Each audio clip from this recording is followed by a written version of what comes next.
Hey, I'm Mark, and today we're pouring concrete sections after section of driveway, and we cut a groove in it.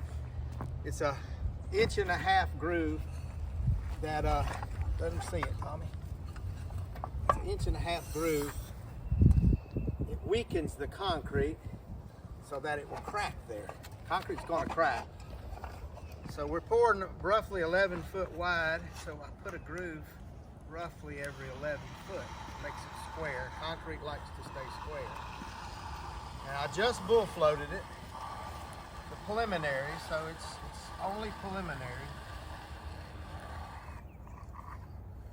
All we're doing right now is just getting the rocks out of the way. All right, Tommy, you can pick it up. We're just getting the rocks out of the way, and we're going to re-groove it 2 more times. It'll be Fresno'd, wait about 30 minutes, Fresno'd, and we'll re-groove it 2 more times.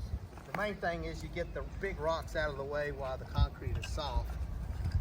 If you wait, you can't get the rocks out of the way, and it looks terrible. So it's one of the first step after bull floating is the grooving. And we got about 10 more grooves to cut in this pour today. I'm going to pull it back to you, Tom, and we'll move on to the next step. Appreciate y'all watching. Thanks.